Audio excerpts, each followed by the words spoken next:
हड़प्पा कालीन या सिंधु सभ्यता के खंडहर धोलावीरा को यूनेस्को ने विश्व धरोहर घोषित कर दिया है।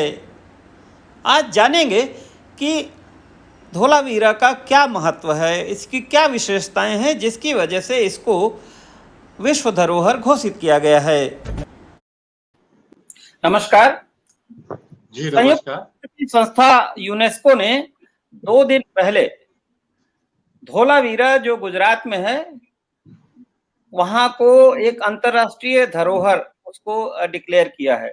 धोलावीरा जैसा कि हम लोग पढ़ते आए हैं अपने पाठ्य पुस्तकों में भी, ये सिंधु घाटी सभ्यता की एक महत्वपूर्ण साइट है। उसी पर बातचीत करने के लिए आज हम आए हैं। मैं हूं रामदत्त त्रिपाठी और मेरे साथ हैं शंभुनाथ शुक्ला, वरिष्ठ पत्रकार, जो धोलावीरा में जाकर आए हैं, मतलब वहां ये गए हैं फिजिकली, इन्होंने सब देखा है और इनको मुझे लगता है अभी भी वहां के भूत प्रेत सपने आते होंगे। लोग धोलावीरा वाले जो सिंधुकालीन सभ्यता के लोग अभी भी इनके सपने में आते जरूर होंगे। और राकेश तिवारी जी हैं जो डायरेक्टर जनरल थे आर्कियोलॉजिकल सर्वे ऑफ इंडिया के, और राकेश तिवारी जी ने ही 2014 में इसकी शुरुआत की थी कि ये भारत की एक और साइट जो है वो विश्व धरोहर में शामिल हो जाए। तो इस तरह अब हमारे पास 40 ऐसे स्थान हो गए हैं जो विश्व धरोहर की जिनको मान्यता है।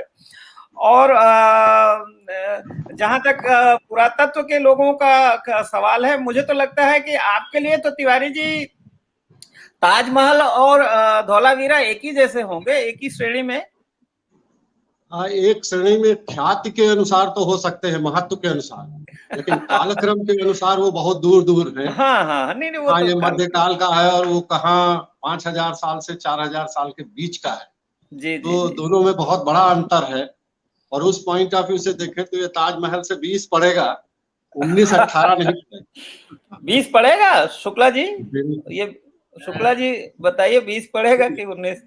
हाँ, देखिए, ताजमहल की जो कुछ भी विशेषता है वो पर्यटन में है।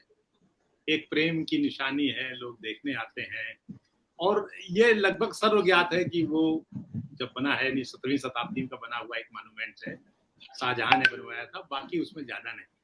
लेकिन धौलावीरा तो एकदम अज्ञात था। हम अभी तक गर्व करते थे कि भाई पहले तो 1924 के पहले बताया जाता कि मेसोपोटामिया से सभ्यता शुरू हुई, मिस्र से शुरू हुई, ग्रीक से शुरू हुई, रोमन से शुरू हुई, लेकिन भारत का कहीं कोई नाम नहीं था क्योंकि भारत के पास सिर्फ मिथक थे, कोई सबूत नहीं थे। तो जब मोहनजोदड़ो और हड़प्पा की खुदाई हुई तो ये आया कि कोई भारतीय सिंधु घाटी सभ्यता सबसे उन्नत सभ्यता। अब दुर्भाग्य ये कि जब बंटवारा हुआ तो पाकिस्तान में चला गया। गर्व करने लायक कुछ नहीं था। तो जब धौलावीरा की खुदाई हुई 1967 के आसपास, जगतपत जोशी ने जब उसका पता कराया, उसके बाद फिर उसमें शुरुआत हुई और उसमें फिर राजेंद्र सिंह बिष्ट हैं, यदुवीर सिंह रावत हैं, राकेश तिवारी जी हैं, इन सब लोगों ने, अनिल तिवारी है, इन सब लोगों ने उसमें पहल करी और आज वो इन सब की मेहनत का फल है कि आज वो अंतरराष्ट्रीय यानी विश्व धरोहर में शामिल हो गया। शायद मेरे ख्याल से 40 ही है विश्व धरोहर, जिनमें से ये 40वां है। जी, तो इसके लिए बहुत बहुत बधाई, खास करके राकेश तिवारी जी को और आर्कियोलॉजिकल सर्वे ऑफ इंडिया के जो लोग हैं सबको, और पूरे देश के लोगों को, कि भाई हमारे पास भी गर्व करने की चीज है। और हम कह सकते हैं कि भाई अभी तक हम बनारस को कहते थे कि भाई एक ऐसा शहर है जो लगातार इतने हजारों साल से जीवंत शहर है, लेकिन पुराने खंडहरों में भी हमारे पास एक 5000 साल पुरानी सभ्यता की निशानी है। तो तिवारी जी जरा ये बताइए कि धौलावीरा मशहूर किस चीज के लिए है, मतलब इतिहास में, पुरातत्व में उसकी विशेषता क्या है? देखिए, मैं थोड़ा सा शुक्ला जी ने जो कहा उसमें ऐड करूंगा। वो ये है कि मोहनजोदारो, हड़प्पा, ये दोनों सैंधव सभ्यता के माने गए इसलिए क्योंकि सिंधु नदी की घाटी में थे। जी। लेकिन आजादी के बाद जब और काम हुआ तो कालीबंगन एक साइट है राजस्थान में जिसका उत्खनन लाल साहब ने कराया, फिर SR राव साहब ने लोथल का उत्खनन कराया। तो ये 2 महत्वपूर्ण जगहें आ गई। और RS बिष्ट साहब जिन्होंने धौलावीरा का उत्खनन कराया, इसके पहले वो हरियाणा में बनावली का उत्खनन करा चुके थे। तो 3 बड़े महत्वपूर्ण स्थल इसके पहले ही प्रकाश में आ चुके थे, जो जी। कि सिंधु घाटी की से दूर थे। तो अब अगर आप नदी के नाम पर उसका नाम रखना चाहते हैं, तो केवल सिंधु घाटी कहना पर्याप्त नहीं। नहीं होगा, नहीं होगा। अब इसके अवशेष जो हैं वो सिंधु नदी से बहुत दूर दूर तक मिल चुके हैं, जैसे कि धौलावीरा कच्छ के किनारे पर स्थित है। हाँ हाँ हाँ, गुजरात में। जी। और जहां तक बधाई देने की बात है, मैं बधाई दूंगा सबसे पहले पद्मश्री डॉक्टर रविंद्र सिंह बिष्ट को और उनके लगातार सहयोगी रहे, जिन्होंने वहां एक बहुत ही महत्वपूर्ण नोटिस बोर्ड निकाल दिया, जिससे पुराना कोई नोटिस बोर्ड नहीं है दुनिया में अच्छा। धौलावीरा में। वो है यदुवीर सिंह रावत। वो उनके सहायक थे, क्या कहते हैं, बिष्ट साहब के। और बाद में इन सारे लोगों ने मिल करके, आर्कियोलॉजिकल सर्वे ऑफ इंडिया के बिष्ट साहब ने, और एक गांधीनगर में आईआईटी में आजकल है डॉक्टर प्रभाकर, जी। उन्होंने इसका डोजियर बनाने का और इसको घोषित कराने में बहुत मेहनत की। जी। तो एक तरह से यह जो है एक संयुक्त प्रयास रहा, और मैं उन सबको बधाई दूंगा। और जिन लोगों ने सालों साल वहां उत्खनन कराया और उसका पर्यवेक्षण किया, जैसे अनिल तिवारी हैं और लोग हैं, उन सबको भी बधाई देता हूँ, एएसआई को देता हूँ और देश को देता हूँ। अब मैं आपके बिंदु पर आता हूँ कि क्यों धौलावीरा जो है वो विशिष्ट है। मशहूर किस सबसे लिए? बड़ी जी। बात तो यह है कि धौलावीरा जो है वो मोहनजोदारो और हड़प्पा की जो आवासीय योजना है उससे बिल्कुल भिन्न है। आप जब क्लास में पढ़ते होंगे और हम लोग पढ़ते थे तो बताया जाता था, साहब एक अपर टाउन है, एक लोअर टाउन, जी। जी। 2 हिस्सों में बटा रहता है। लेकिन धौलावीरा में 3 डिवीजन है। राजशाही एक का भी अपर, कुछ अलग है। एक अपर वो है बसावट है, उसके बाद मध्यम है और उसके पास सामान्य लोगों के लिए है, और पूरी बसावट एक किलेबंदी से घिरी हुई है। तो ये 3 डिवीजन और कहीं नहीं मिले हैं। इनको बिष्ट साहब ने संस्कृत के शब्दों से जोड़ा है, वो अवम, मध्यम और इस तरह से करके। तो पहली विशेषता तो यही, जो कहीं और आपको नहीं मिलती। दूसरी बड़ी विशेषता है कि और जगहों पर अधिकांश जो स्ट्रक्चर्स हैं वो ईंटों के बने हुए हैं, और यहाँ पर पत्थर का प्रयोग किया गया है। अच्छा। अच्छा। हाँ, यहाँ पत्थर का प्रयोग किया गया है। और जो आप स्तंभों की बात करते हैं, गोल पॉलिशदार पत्थर के बने हुए स्तंभ, वह पहला प्रमाण धौलावीरा से मिलता है। और बहुत ही सुंदर पॉलिश किए हुए स्थानीय क्वेरी से निकाल करके उन्होंने बनाया है।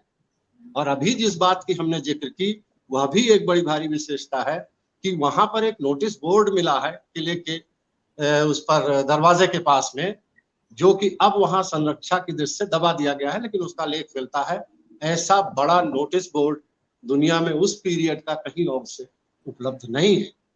एक और विशेषता है उसकी कि जो मध्यम बसावट है और अपर बसावट है ऊपर की, जिसको आप सिटेडल कहते हैं, उन दोनों के बीच में एक खाली स्थान है, जिसको बिष्ट साहब ने एक ऑडिट उससे क्या कहते हैं, अरे खेल के मैदान से, या जिसको क्या कहेंगे, स्टेडियम से उन्होंने उसको जी जी पहचाना। जी जी। और एक बड़ी बात है उसमें, और वो ये है कि वहां पर प्राचीनतम भूकंप के अवशेष भी उन्होंने निशान उन्होंने ढूंढ निकाले वहां। तो ये इतनी सारी विशेषताएं एक ही जगह पर नहीं मिलती। फिर वो समुद्र से एक क्रीक आती है वहां, उस क्रीक के बगल में है। माना जाता है कि उस समय वहां पर पानी अधिक रहा होगा और ये समुद्र के रास्ते से जुड़ा होगा। तो एक प्रकार से यह पूरे सैंधो सभ्यता के क्षेत्र में अपने आप में ज्योग्राफिकल दृष्टि से, बसावट की दृष्टि से, वहां पर जो आपके आर्किटेक्चरल रिमेन्स मिले हैं, इन सभी दृष्टियों से बहुत ही महत्वपूर्ण है। और मैं आपसे एक चर्चा और करूंगा जो कि इसकी बहुत बड़ी विशेषता है, वो है यहाँ के वाटर स्ट्रक्चर्स, जल संग्रह करने की प्रणाली। और मजे की बात यह है कि जब मैं 90-91 में वहां गया था बिष्ट साहब के आमंत्रण पर, तब ये सामने दिखते नहीं थे जो वाटर स्ट्रक्चर्स। अच्छा, वो बाद में खुदाई में आए? बाद में आए, और बिष्ट साहब कहते थे कि यहाँ वाटर स्ट्रक्चर है। और मैं मजाक करता था कि क्या आपने इसको स्कैन कर लिया है जो नीचे पानी होगा और वो आप स्ट्रक्चर की बात कर रहे हैं। लेकिन साहब उनका ऑब्जर्वेशन इतना सटीक था कि उन्होंने जब वहां एक्सकेवेशन कराया तो नीचे वाटर स्ट्रक्चर्स मिले, और उसको पानी भरने के लिए छोटा सा वहां नाला आता है, या छोटी नदी कह लीजिए। जब उसमें पानी बढ़ता था तो उसको आगे रोक करके डाइवर्ट कर देते थे, और चारों तरफ इसके जो है वाटर स्ट्रक्चर्स थे। तो ये भी अपने आप में एक चमत्कार की बात है।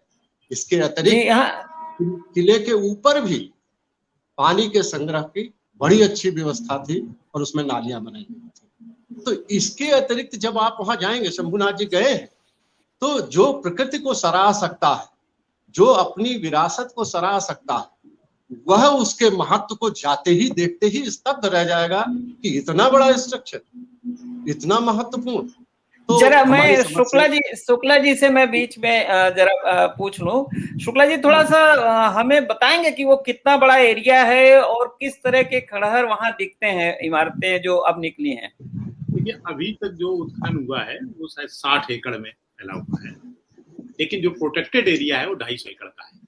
मैं जब वहां पहुंचा था तो रात हो चुकी थी, और ये मेन कच्छ का इलाका है। कच्छ का सफेद जो नमक के समंदर मिलते हैं, मतलब नमक ही नमक था। उनके बीच में करीब 30-35 किलोमीटर तो हम लोग सिर्फ रन से ही चलते चले गए। तो जब हम वहां पहुंचे तो शाम हो रही थी, और वहां निकटतम बस्ती भी कम से कम 10 किलोमीटर दूरी पर है। आसपास कोई बस्ती नहीं है, सिर्फ इनका ये सही था। उसमें भी बिजली की व्यवस्था नहीं थी, सिर्फ जनरेटर से पानी। तो वो रात को ही मैं गया, मैंने कहा रात के आ गए हैं, अपने कमरों में सामान रखा। उसके बाद दीवारी थे तो मैंने गेट खुलवाया, रात को मैंने कहा मैं देखूं। तो मेरे साथ जो गाइड था उसने कहा कि हो सकता है यार सांप हो जाता हो, चूंकि रेती इलाके बिच्छू बहुत हो सकते हैं, तो संभल के चलिएगा। तो हम लोगों ने अपने मोबाइल का टार्च जला दिया, और वो रात को जो अभी आप कह रहे थे वो जो डरावना इलाका था, वो मंजर था, यानी मैं कल्पना कर रहा था कि मैं आज नहीं हूँ, 5000 साल पीछे आ गया। उस सभ्यता में ये इतनी विकसित परकोटा, और उसके ऊपर विशाल टीले में देखा तो एक बड़ा सा तालाब बना हुआ जो चारों तरफ, जैसा तिवारी जी बता रहे थे, पत्थरों से बना हुआ था, यानी पक्का तालाब था, जैसे कोई आधुनिक कोई स्विमिंग पूल हो, इस तरह का चारों तरफ उसमें पत्थर लगे हुए। और जो नालियां भी मैंने देखी, मैं आपको फोटो भेजूंगा, कि जो पानी निकासी की, या कुआं भी मैंने देखा, जो कुआं तो उसके ऊपर जाल लग दिया गया है, उससे वो पानी निकासी की भी व्यवस्था थी। ऐसा भी पता चला है कि यहाँ से बाहर जाने में व्यापार भी होता था, समुद्री शायद तब यहीं तक रहा होगा, तो बाहर आना जाना यानी व्यापारिक मार्ग भी थे। और ये सभ्यता बता ही रहे थे कि विकसित इसलिए भी है क्योंकि इसमें 3 लेयर थे। इसका ऐसा लगता है कहीं ना कहीं राजा व्यवस्था या जनतांत्रिक जो भी जनगण व्यवस्था हो, जैसे कि 600 ईसा पूर्व में मिलती है लिपि वगैरह में, क्योंकि राजा के महल हैं, उसके बाद मध्यम श्रेणी वाले इनके मंत्रियों के महल होंगे, फिर सामान्य जन के महल है, मैदान है। ये एक तरह की ऐसा नगरीय सभ्यता है, इसमें सब कुछ है।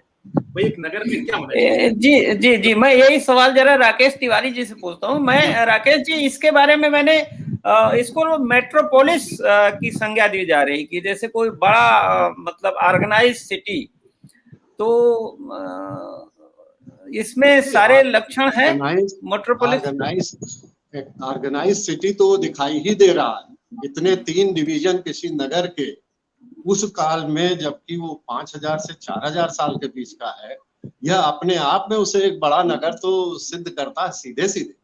और फिर उसके जो प्रवेश द्वार में जो स्तंभ लगे हुए हैं जिन पर पॉलिश है, वहां से मूर्तियां भी मिली हैं पत्थर की, तो ये साधारण स्थान तो नहीं है। एक व्यापारिक केंद्र तो निश्चित रूप से है, बाकी उसके साथ में और चीजें जुड़ेंगी जो लोग अध्ययन कर रहे हैं इसका डिटेल में, और बिस साहब वगैरह वो ये भी बता सकते हैं कि साहब कहाँ से इसका संपर्क था, क्योंकि जो रॉ मटेरियल मिलता है या जो फिनिश मटेरियल मिलता है वो कहाँ से आया है, कहाँ गया है, यह अपने आप में एक विशद विषय है। और कई सालों तक उत्खनन उसका हुआ है, वहाँ बहुत हजारों में संख्या है इनके एंटिक्विटी जी, तो संख्या है। और ये तो माना ही जाता है कि भारत का जो अतीत में भी प्राचीन में काफी समृद्ध था व्यापार, और दूर दूर के देशों से व्यापार होता था, और हम निर्यात भी करते थे, आयात भी करते रहे होंगे। और शुक्ला जी, ये जैसे आपने काफी कुछ लिखा है, मैं देख रहा हूँ फेसबुक पे आपने अपने, तिवारी जी ने नोटिस बोर्ड का जिक्र किया, तो जो उस समय लिपि का कुछ आता पता हम लोग को डिसाइफर कर पा रहे हैं अभी तक कि नहीं? हमारे अभी भाषा शायद पढ़ी नहीं जा सकती है, वो मैं उसका फोटो जरूर लाया हूँ। उसमें हाँ। एक अभिलेख मुझे जो लकड़ी में जो लिखा हुआ वो मिला। अब वो पता नहीं जा सका है उसमें क्या सन लिखा है, क्या कुछ है। सील वगैरह, मुहर वगैरह भी मिली है खुदाई में। हाँ, कुछ मिट्टी के बर्तन हैं, मनके हैं, कुछ और तमाम सारी सामग्री मिली है, लेकिन अभी वो अज्ञात ही है। ये तो कार्बन रेटिंग होगी तब पता चलेगा। दूसरे सबसे खास बात ये भी है कि वहां से 20 किलोमीटर दूर, जहां से एकदम कच्छ का रन शुरू होता है, वहां पर फॉसिल मिले हैं। अब जिनकी कार्बन रेटिंग बताती है, जो मैंने जैसा वहां पढ़ा, वो करोड़ों साल पहले की, जब कभी कोई उल्का पिंड टूटा होगा, कोई पत्थर गिरा होगा, तो वो भी मिला है। तो ये सब चीजें बता रही है कि सभ्यता है बहुत पुरानी। कितनी है ये काल के साथ लोग पुरातत्वविद बता पाएंगे। जी, ये तिवारी जी भाषा, जी हाँ हाँ, नहीं आप कहिए, आप कहिए। मैंने कहा भाषा में इतनी मुश्किल क्यों हो रही है? इतने सालों से हम लोग पढ़ रहे हैं, सुन रहे हैं कि भाई उसकी कोई लिपि है जो, लेकिन पढ़ी नहीं जा पा रही है, समझ में नहीं आ रही। जो सबसे बड़ी समस्या है वो ये है कि जैसे मेसोपोटामिया, इजिप्ट में आपको द्विभाषिक मिल गए अभिलेख, तो वो आसानी से उसको पढ़ा जा सका। यहाँ एक बड़ा गैप है। अभी लोगों ने पढ़ने की कोशिश की है और क्लेम भी किया है कि उन्होंने पढ़ लिया, लेकिन अभी उस पर मतैक्य नहीं हो पाया है, और हमें लगता है अभी और समय इसमें लगेगा। ये कुछ अंदाज है कि वो लिपि है वो किससे मिलती जुलती है या एकदम भिन्न है? अरबी, फारसी, इसमें अलग अलग लोगों के अभिमत हैं, और मैं किसी एक मत के साथ अभी नहीं जा सकता, दो कारणों से। एक तो उसमें लोगों में मतैक्य नहीं, दूसरे मैं उस विषय का विशेषज्ञ नहीं तो मैं जबरदस्ती उसमें कोई बात नहीं कहूंगा, जाना नहीं चाहेंगे आप। पर बिल्कुल पुरातत्वविद होने के नाते मुझे पता है कि अभी वो मामला जो है रिजॉल्व नहीं हुआ, पर वो नोटिस बोर्ड है इसलिए पता है क्योंकि वो प्रवेश द्वार के पास मिला है और पूरी लंबाई में है, और उसके अक्षर 10 के 10 मिल गए। ये बहुत बड़ी उपलब्धि। जी जी जी जी। और जहां तक आप फॉसिल्स की बात कह रहे थे, वो उसमें एक एडिशनल है कि उसके आसपास जो हमारे पर्यावरण की आकर्षण है, उसमें एक फॉसिल है, उसी जगह पर एक क्वेरी भी है, जिस क्वेरी से ये स्तंभों के पत्थर और बाकी पत्थर निकाले गए, और वहां पर बहुत सारी सीजनल बर्ड्स आती हैं, और वो अपने आप में एक अलग एडिशनल अट्रैक्शन है उसके साथ। तो एक 15-20 किलोमीटर का एरिया है जिसमें कि ये सब चीजें मिलती हैं, और जब उसका विकास किया जाए तो इन सब बातों को ध्यान में रखना चाहिए कि जितना कम से कम पर्यावरण में हम दखलंदाजी करें उतना अच्छा। जी, नेटवर्क थोड़ा मुझे लगता है बहुत अच्छा नहीं है, इसलिए संक्षेप में शुक्ला जी कुछ अनुमान लगा सकते हैं कि अभी तक, क्योंकि आप भी उसके जानकार हैं और आपने काफी उसको लिखा भी है, कि कौन लोग रहे होंगे, वो किस तरह के लोग रहे होंगे, क्या उनके बारे में हमारी क्या कल्पना हो सकती है? देखिए, दो तरह की जो मान्यताएं हैं कि यहाँ पहले एक दूसरी सभ्यता के लोग रहते थे, कुछ लोग उसको द्रविड़ भी कहते हैं। आर बालाचंद्रन जो एक IAS अधिकारी रहे हैं उड़ीसा के अंदर, उन्होंने किताब लिखी है। उन्होंने तो हड़प्पा को जोड़ दिया है सीधे सीधे आपके मदुरई को, कि वहां हड़प्पा से लोग निकले और मदुरई तक चले आए। आर बालाचंद्रन ने लिखा है।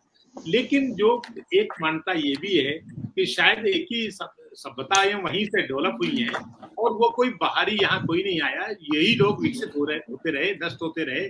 कभी कोई भूकंप आया, तूफान आया, नष्ट हो गए, लेकिन ये मनुष्य यही रहे, और थोड़ा बहुत माइग्रेशन होता रहा होगा, तो सभ्यताएं भी वही रही। कुल मिला के ये, चाहे इसको इंडस वैली सभ्यता कहा जाए, चाहे इसको इंडस वैली के और गंगा यमुना सभ्यता के बीच की सभ्यता कहा जाए, या जैसे कि या कच्छ के इलाके की सभ्यता कहा जाए, लेकिन सभ्यताएं ठीक है रही है, और उन्हीं का विकास आज तक हुआ है। जी जी जी जी। अभी ठीक है, अभी तो बहुत कुछ उसमें खोजा जाना बाकी है, बहुत कुछ जानकारी आएगी, और तमाम तरह के एक्सपर्ट लगेंगे, जैसा कि तिवारी जी बता रहे हैं कि भाई लिपि वाला अपना अलग काम करेंगे, और बहुत सारी चीजों के बारे में। बस आखिरी एक मेरी जिज्ञासा है कि क्या अनुमान है कि ये नष्ट कैसे हुई? इतना विकसित जो है सभ्यता, जिसमें इतना विकसित सब अर्बन प्लानिंग थी, तो ये क्यों? क्या कोई जलवायु परिवर्तन हुआ, कोई क्या हुआ क्या? ये एक तो ये जैसा बता रहे थे भूकंप। दूसरा जो आर्कियोलॉजी डिपार्टमेंट का एक सर्वे है, जो बता रहा है कि 1900 ईसा पूर्व के आसपास ये नगर सिकुड़ता चला गया। लोग ये जो इतना विशाल नगर था एक छोटे शहर में बदल गया, उस छोटी बस्ती बन गया, उसके बाद गांव में तब्दील हो गया, फिर वो नष्ट हो गया। ये लोग पलायन कर गए। हो सकता है नमक का समंदर जो है उससे यहाँ का क्लाइमेट ऐसा है कि पानी बहुत मीठा पानी मिलता नहीं है या बहुत दूर मिलता है।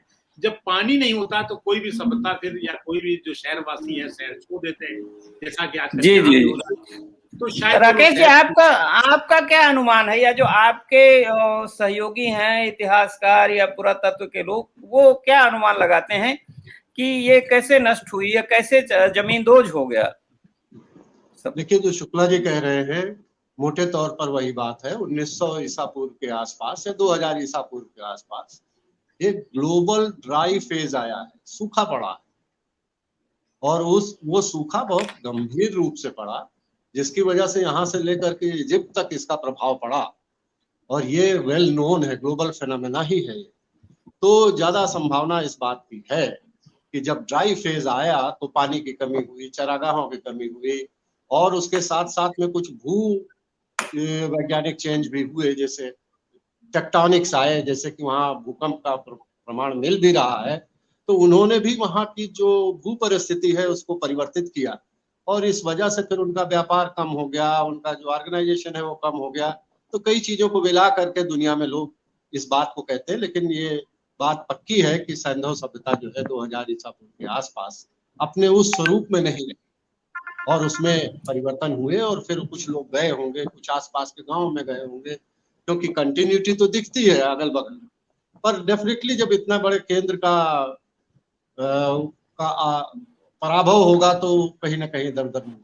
ये एक अनुमान की बात है। जी जी, पराभव कैसे हुआ इतनी विकसित सभ्यता का, ये अनुमान लगाए जा सकते हैं, लेकिन एक शायद जोड़ के हम लोग देख सकते हैं कि हम लोग जो भी अपना सभ्यता को विकसित करें, जो भी शहर बसाएं, जो भी करें, हमको थोड़ा प्रकृति का ख्याल रखना चाहिए। और आजकल जलवायु परिवर्तन, क्लाइमेट चेंज, और ये एक बहुत बड़ा मतलब चिंता का विषय है दुनिया भर में। देखिए, कहीं आप तिवारी जी कह रहे थे कि सूखा पड़ा, तो इस समय तमाम जगहों पर यूरोप, अमेरिका, कनाडा में इतना भयंकर गर्मी पड़ रही है, कहीं तूफान आ रहे हैं, कहीं कुछ हो रहा है। तो मुझे लगता है कि हम कितना भी विकसित हो जाएं, हमको नेचर से अपना तालमेल बना के ही चलना चाहिए। बहुत बहुत धन्यवाद आपका डॉक्टर राकेश तिवारी और शंभुनाथ शुक्ला जी, हमसे बातचीत करने के लिए। नमस्कार।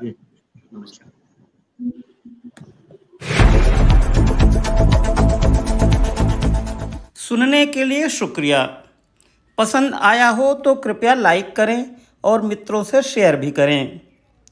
अपनी टिप्पणी लिखें, और नियमित वीडियो अपडेट पाने के लिए मीडिया स्वराज यूट्यूब चैनल को सब्सक्राइब भी करें। जय जगत।